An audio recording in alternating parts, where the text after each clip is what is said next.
Sing jelas aku wis nampa surat saka Tifa, Rismon lan Roy Suryo sing kabare nggawa panci saka kantore kementerian ning durung dibalekke kae lho. Lah nek masalah surate dokter Tifa sik dikirimke nang aku ki, aku dhewe ya bingung. Soale bahasa Inggrise ora genah. Artine ora patek dong aku. Maksude iki arep ngomong apa dokter Tifa. Akhirnya tak balesi surate dokter Tifa. Seisine semoga dokter Tifa, Roy Suryo karo Rismon dikunjara sak suwe-suwene. Aja nganti metu saka kunjara.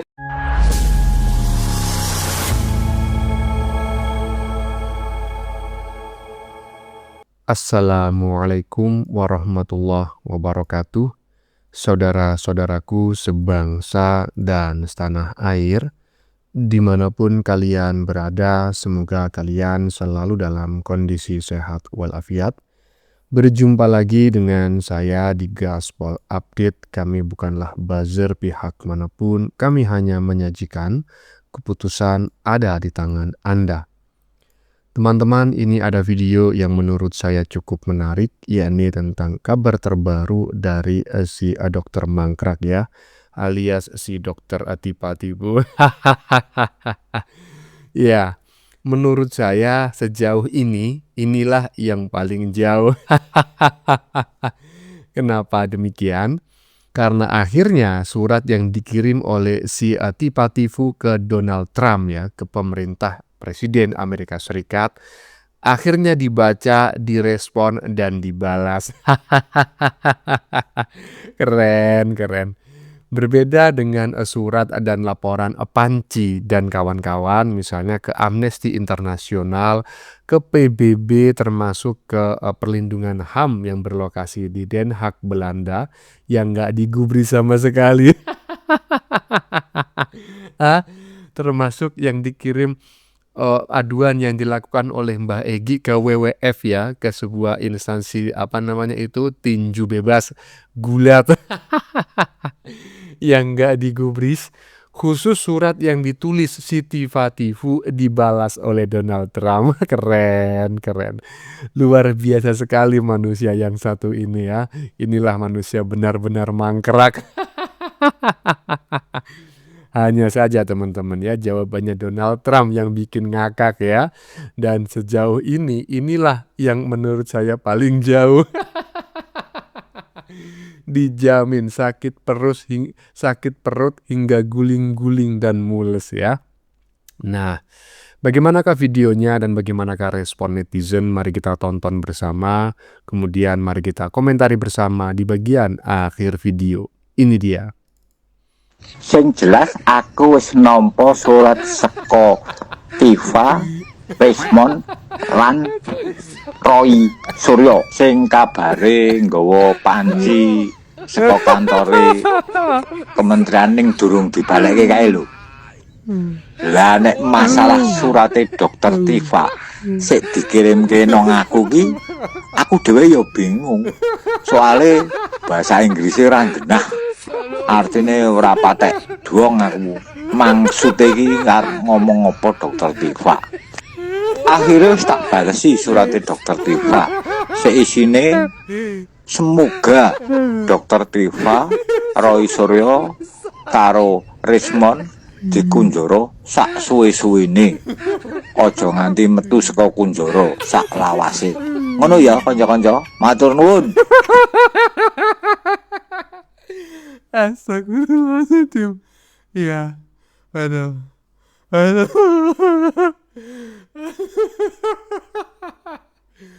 Astagfirullahaladzim. Ya, teman-teman ya, itu adalah klarifikasi dari Donald Trump. Mudah-mudahan teman-teman bisa mengerti ya apa yang disampaikan Donald Trump dalam bahasa Jawa barusan ya. Astagfirullahaladzim. Sampai sakit perut ya, kaku perut saya. Aduh. Aduh, udahlah ya. Lanjut. Nggak usah banyak dikomentari lah. Lanjut. Seseorang tersebut, Pak. Jadi basisnya bukan apa-apa kecuali kebenaran diri apa untuk basis ilmiah gitu loh. Makanya kita heran kenapa kok Pak Jokowi Boleh. berkacamata, kan begitu. Terus kita tanya chat GPT atau Grok, cuma Pak Jokowi aja katanya berkacamata. Nah, kalau tadi ketentuan KKN di UGM kan berlaku sampai sekarang. Sampai sekarang. Nah, kalau soal pelarangan pemakaian kacamata Sampai sekarang juga masih sampai berlaku. sekarang berlaku. Tidak boleh pakai kacamata. Saya barusan cek ini ke Universitas Gadjah Mada. Jadi kacamata pun tidak boleh. Meanwhile, bukti-bukti ijazah mereka pakai kacamata. Ini mahasiswa UGM dari Rumpun Sains, foto ijazahnya pakai kacamata, sangat terlihat jelas. Pakai kacamata. Ini juga mahasiswa UGM, di foto ijazahnya pakai kacamata juga, sangat terlihat dengan jelas. Ini mahasiswa UGM yang lulus tahun 1986 dari Fakultas Pertanian, foto ijazahnya juga pakai kacamata, terlihat dengan jelas. Ini mahasiswa UGM dari Fakultas Kedokteran, foto ijazahnya pakai kacamata juga. Ini tahun 2005 dia lulusnya. Ini foto teman dari Fakultas Ilmu Budaya, di foto ijazah S1 dan S2-nya pakai kacamata semua. Dan ini teman dari Fakultas Kehutanan tahun 2002 pakai kacamata juga. Bagaimana sekali lagi terbukti aspek-aspek yang mereka tuduhkan satu persatu nantinya akan kita counter dengan bukti-bukti dan data. Tidak seperti mereka hanya beropini dan beropini, juga memakai asumsi. Nyaris tidak ada bukti, nyaris tidak ada data yang valid dari mereka, sedangkan kita yang mengcounter narasi mereka selalu menyajikan dengan data-data dan bukti-bukti. Iya, teman-teman ya. Alhamdulillah sudah tidak lucu lagi. Kalau lucu itu sampai sakit perut saya, ya, kaku. Oke. Barusan adalah salah satu bukti ya bahwa si Rai Panci ya kan, yang menurut Donald Trump mencuri pancinya Kementerian Pemuda dan Olahraga yang nggak dibalikin ya. Dan kemudian juga si Krismon ya, si krisis moneter yang ternyata ijazah S2 dan S3-nya dari Yamaguchi University diduga 1000% palsu, diduga asli dari bukan Yamaguchi tapi dari Yamapanci University ya. Dan faktanya apa? Semua tuduhan-tuduhannya tidak pernah terbukti. Yang katanya hanya Jokowi saja yang menggunakan kacamata. Ternyata banyak juga lah teman-teman saya mulai SD, SMP, SMA, kuliah yang memang matanya itu bermasalah dan setiap hari menggunakan kacamata. Ketika dia foto ijazah ya tetap menggunakan kacamata lah, karena sebagian besar hidupnya dalam 24 jam itu lebih banyak menggunakan kacamata. Kurang lebih seperti itulah ya. Dan saya juga terkejut ketika si Rismon menyebut bahwa yang dia jadikan rujukan adalah Grok dan juga ChatGPT.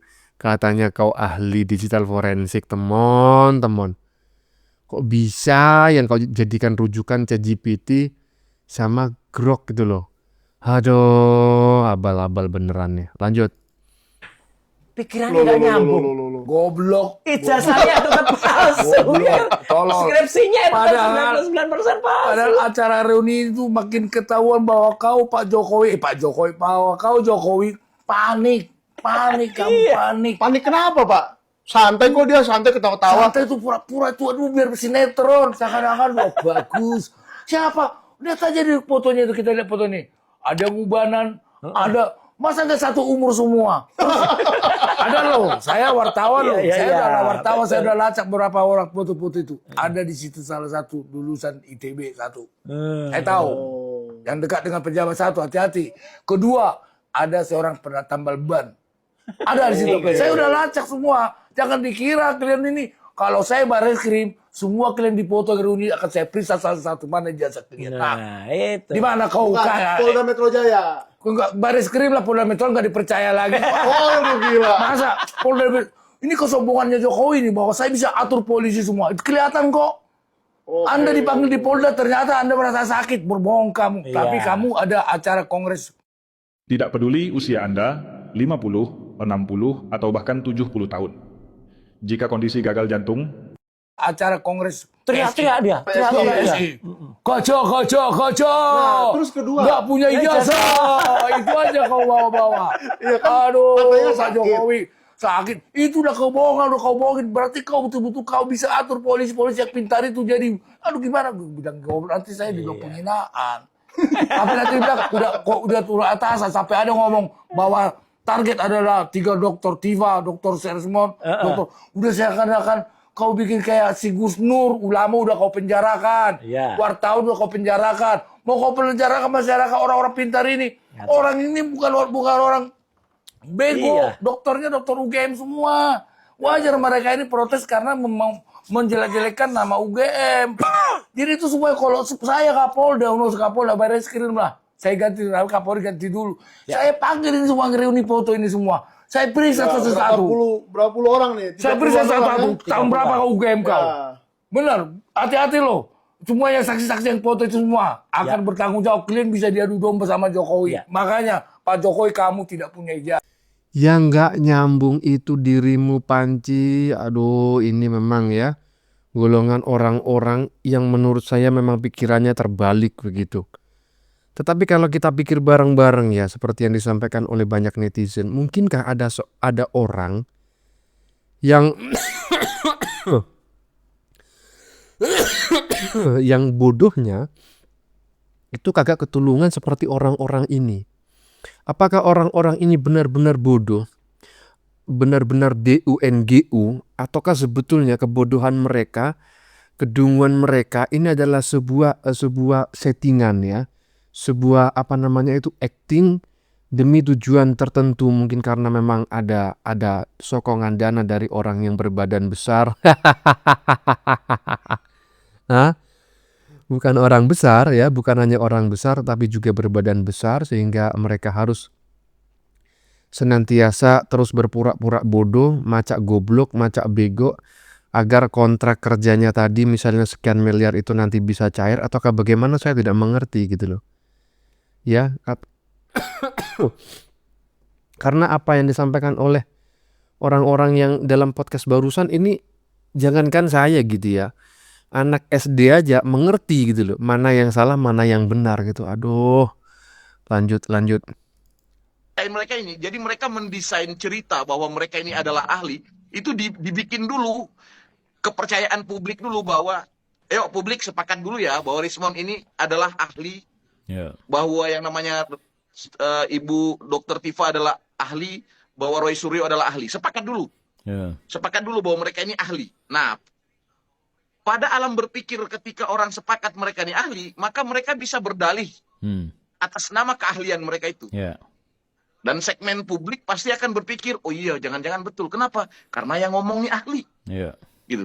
Walaupun sebenarnya keabsahan sebuah lembar ijazah itu yang menentukan asli dengan tidak bukanlah ahli. Bahkan saya tahu di persidangan pun biasanya ahli itu hanya dimintai keterangan, setahu saya gitu loh. Ahli-ahli yang dipakai di persidangan, bukan kemudian dia sebagai penentu kebenaran. Biasanya hanya menjadi bahan pertimbangan-pertimbangan dari pengadilan, dari hakim.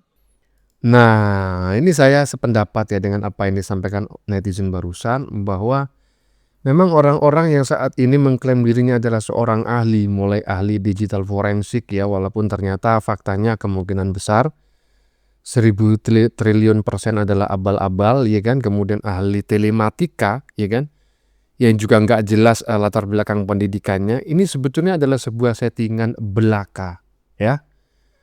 Jadi ya mereka ini sedang membuat membuat framing atau branding image bahwa orang-orang ini adalah orang-orang yang ahli. Tetapi sekali lagi, branding memang bisa dibuat, persepsi memang bisa dibangun, tetapi keahlian tidak bisa diciptakan dalam satu hari.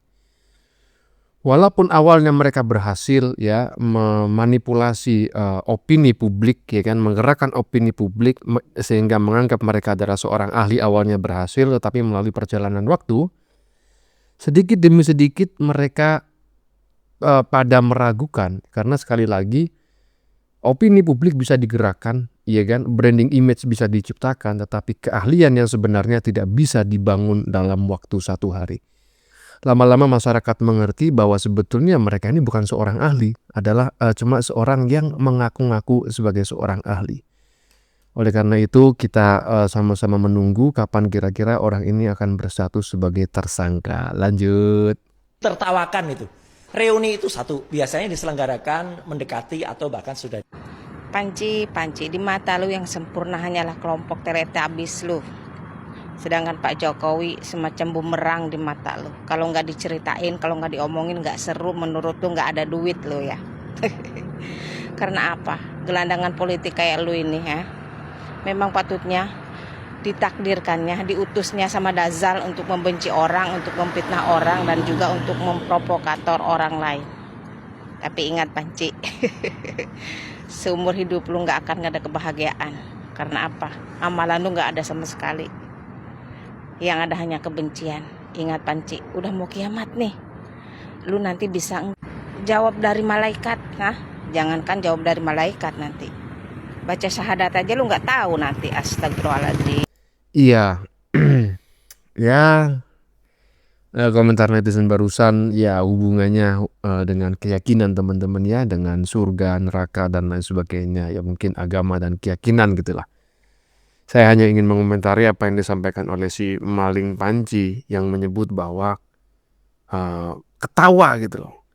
Para lulusan UGM ketawa. Dia mana ada lulusan UGM ketawa? Ya mungkin yang ketawa di bawah 1% gitu loh.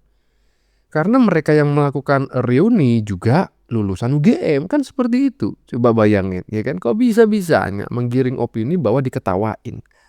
Tapi tidak pernah punya bukti apakah benar mereka yang disebut si Rai Panci itu menertawakan Jokowi itu benar-benar lulusan UGM. Biasanya orang yang suka menggerakkan opini publik, orang yang suka melakukan branding image dan framing itu mengatakan sesuatu yang tidak pernah terjadi. Dia mengatakan sesuatu hanya dengan tujuan agar orang lain percaya dengan apa yang dia katakan, ya kan? Makanya jangan heran kalau si Panci ini selalu mengatakan fix, facts, fix, clear. Terbaru sudah saya cross check ke UGM bahwa begini. Padahal nggak pernah itu dilakukan. Tujuannya apa? Ya menggiring opini, ya kan? Melakukan branding image, framing dan lain sebagainya. Jadi kita harus hati-hati dengan model-model orang seperti ini ya. Lanjut. Ditertawakan itu. Reuni itu satu, biasanya diselenggarakan mendekati atau bahkan sudah dies. Ini tiba-tiba mendadak di awal tahun ajaran, perguruan tiba-tiba reuni. Ini enggak lazim. Reuni kok hanya diikuti oleh beberapa gelintir saja orang. Itu Rosuryo anjing. Saya nggak paham lagi ya. Orang ini tuh selalu hatinya itu dipenuhi dengan kedengkian, kebencian. Ya pastinya ketidaksukaan dengan Pak Jokowi, ada suatu dendam tersendiri ya, dan juga ada kepentingan politik. Ya pastinya Rosuryo ini tidaklah sendiri. Ada banyak orang ataupun orang-orang tertentu yang memiliki power ya dalam politiknya, dalam kepentingan politiknya itu mendukung orang ini. Lah lagi-lagi ngapain kamu ngomentari soal Bapak Jokowi reunian? Itu jelas ya, yang reuni itu temannya Bapak Jokowi, ngundang Bapak Jokowi ya. Dan itu kapasitasnya walaupun benar, itu menunjukkan ini loh kita teman-temannya Jokowi masa lalu. Ini loh. Nah, sebenarnya itu juga sebagai bahan pembuktian ya, menguatkan pembuktian di dalam kasus ini juga. Jadi Rosuryo ini sebenarnya udah ketar-ketir ya, banyak bacot, banyak omong ya. Ini manusia anjing ini kalau menurut saya ya, itu nggak perlu dipenjara, dilepas aja tuh di jalanan biar kita yang gebukin dia gitu kan. Itu saya mau bilang dia itu manusia juga nggak pantas, mau dibilang anjing sekalian, lebih baik anjing malah dibandingin seorang Rosuryo ya nggak sih? Anjing itu masih punya perasaan, kalau Rosuryo terlalu tolol. Iya, barusan adalah pendapat atau pernyataan dari Mas Prahen Wijaya yang merupakan mantan ya pendukung Pak Uban di Jawa Tengah ya, yang saat ini sudah menjadi anak ternak Mulyono gitu ya. Dan apa yang disampaikan oleh Mas Prahen Wijaya kurang lebihnya saya sangat sependapat. Kalau bisa di persentase kemungkinan besar 100 miliar ribu triliun persen saya sependapat ya. Dan juga tadi Mas Prahen Wijaya di bagian tengah menyatakan bahwa si Ray Panci ini pasti tidak sendirian. Ya iyalah, kan Pak Jokowi sudah mengatakan ada orang besar ya. Pak Jokowi kalau dalam memberikan clue ini sangat lengkap sekali ya. Ada orang besar ya, dan itu sangat jelas sekali. Yang dimaksud bukan hanya orang besar, orang berpengaruh, tetapi juga orang yang bertubuh besar. Kira-kira siapakah orang yang bertubuh besar yang dimaksud oleh Pak Jokowi sebagai dalang isu ijazah palsu dan pemakzulan Gibran? Ya menurut saya adalah orang yang selama ini mengembuskan isu matahari kembar dan juga sangat ngebet sekali anaknya menjadi wakil presiden dan ujung-ujungnya menjadi presiden.